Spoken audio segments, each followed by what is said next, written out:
अस्सलाम वालेकुम नाज़रीन, मैं हूं असद अली और आप देख रहे हैं हमारा यूट्यूब चैनल। नाज़रीन, तारीख़ में दो ज़ेबुन्निसा ऐसी गुज़री हैं जिनको बहुत शोहरत मिली, जो बहुत नामवर शख्सियत थी।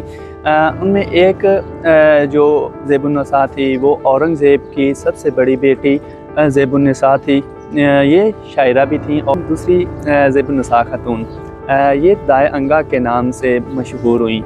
ये वही दाया हैं जिन्होंने शाहजहाँ की परवरिश की। शाहजहाँ इनकी जो निगहदाश्त थी उनमें रहे, तो इसलिए इसको मुग़लों में बहुत ज़्यादा जो है वो अहमियत दी जाती थी। इसके अलावा इनके जो शोहर थे मुराद खान, वो राजस्थान के एक मजिस्ट्रेट थे।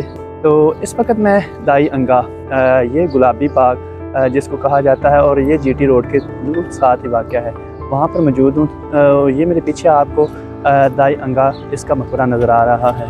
तो मैं आपको इस दाई अंगा का जो मकबरा है इसका विज़िट करवाता हूँ अंदर से भी, और साथ साथ आपको तारीख़ बताता हूँ। आपसे गुजारिश है इस वीडियो को आखिर तक देखिएगा ताकि आपको जो हमारा हिस्टोरिकल हेरिटेज है उसके रिलेटेड आपको पता चल सके। नाज़रीन, ये सामने दाई अंगा का मकबरा है, और दाई अंगा का मकबरा यहाँ पर अभी रेनोवेशन का जो काम है वो जारी है। आने वाले कुछ महीनों में या कुछ सालों बाद ये मकबरा आपको बहुत अच्छी हालत में देखने को मिलेगा। तो पहले यहाँ पर एक इसकी तारफ़ी पट्टी जो है, तारफ़ी बोर्ड जिसको कहते हैं, वो लिखा हुआ है। पहले इसको ज़रा पढ़ लेते हैं। आपको ये जो इसका लिखा गया है यहाँ पर तारीख़, इसका जो तारफ़ लिखा गया है वो ज़रा आपको पढ़ कर सुनाते हैं। पुख्ता ईंट से तामीर करदा ये मकबरा गुलाबी बाग के वस्त में 1671 में दाई अंगा और उसकी बेटी के मदफन पर तामीर किया गया था। दाई अंगा मुराद खान की बीवी थी, जो दौरे जहांगीर में बीकानेर के मजिस्ट्रेट थे, जो मैं पहले आपको बता चुका, राजस्थान के एक इलाके बीकानेर के मजिस्ट्रेट थे। इसका ज़िक्र शाहजहाँ की दाया के तौर पर भी किया जाता है। दाया के बारे में पहले मैं आपको बता चुका हूँ। ज़ेबुन्निसा को दाई अंगा और शाहजहाँ की साथ जो कुर्बत थी, शाहजहाँ के जो ख़ानदान, मतलब मुग़लों का जो शाही ख़ानदान था, इनके साथ इनके गहरे जो रवाबत थे वो भी इनके कायम थे।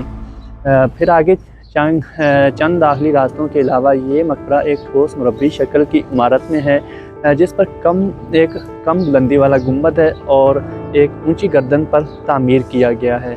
इमारत के चारों कोनों पर 12 तरह की शक्ल की गुंबदी नुमा छतरियाँ तामीर की गई हैं।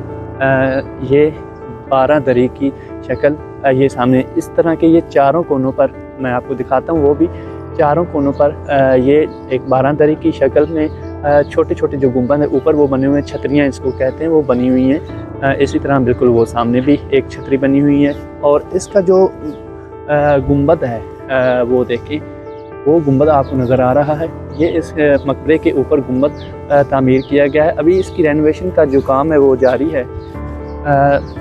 बाकी आगे मकबरे का मरकज़ी और अतराफ़ी कमरे एक ऊंचे चबूतरे पर तामीर किए गए हैं, जिसके नीचे मौजूद तह खाने में असल मदफन है।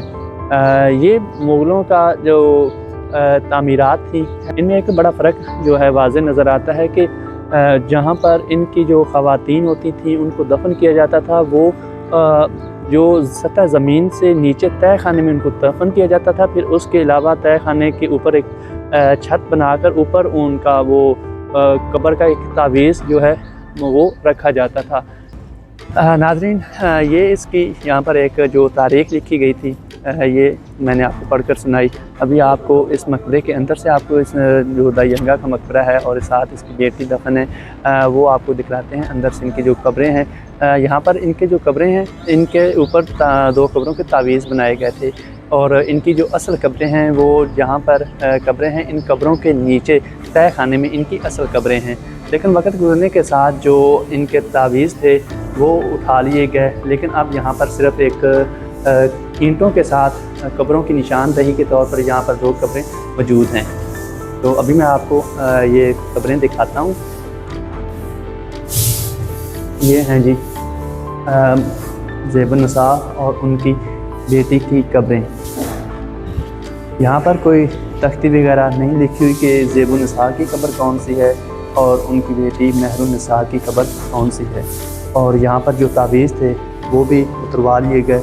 गालबन हो सकता है इसका कवी मकान ये भी है कि जब सिख दौर आया तो सिखों ने जो मुसलमानों के मकबरों के साथ जो किया, मुसलमानों की मसाजिद के साथ किया, हो सकता है कि सिखों के जो जुल्म सितम थे उनका ये मकबरा भी निशाना ज़रूर बना होगा। बाकी इस मकबरे के जो अंदरूनी साइड पर पुरानी आयात जो हैं वो यहाँ पर लिखी गई हैं। ये देखें यहाँ पर चारों तरफ पुरानी आयात, और इसके अलावा फ्रेस्को वर्क जो है इसके गुंबद के अंदरूनी साइड पर। और ये देखें जी, फ्रेस्को वर्क उस वक्त में किया गया था। नाज़रीन, जैसा कि मैंने पहले भी आपको बताया कि यहाँ पर इस मकबरे की जो रेनोवेशन है उसका काम जारी है। तो ये देखिए यहाँ पर आने वाले कुछ ही महीनों में ये जो मकबरा है आपको एक बहुत ही दिलकश अंदाज के साथ इसके अपने पूरे आहो जलाल के साथ देखने को मिलेगा, क्योंकि जो हमारे अदारे हैं उन्होंने इन जो हमारा हिस्टोरिकल हेरिटेज है उनको प्रिजर्व करने के लिए जो इक़दाम उठाया है वो काबिल सताइश है।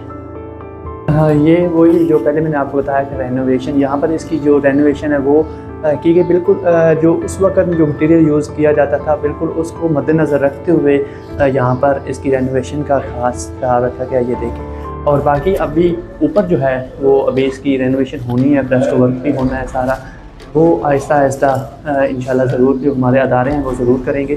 तो ज़रा आपको बाहर से इस मकबरे का जो व्यू है वो करवा दीजिए। कुछ इस तरह से यहाँ से नज़र आता है। ये देख लीजिए, यहाँ से कुछ इस तरह से इसकी जो लुक है वो है, और इसके ऊपर भी वो काशीकारी की गई थी।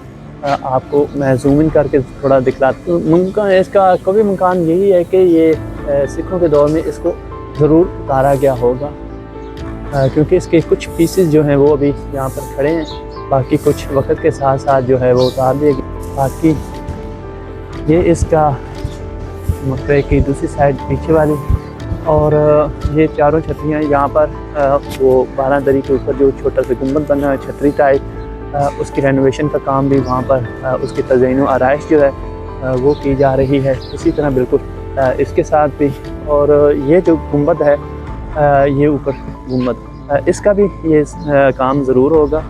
तो ये देखेंगे। बाकी ये गुलाबी बाग अब ये महज चंद फुट का है। पहले ये गुलाबी बाग बहुत ज़्यादा हुआ करता था।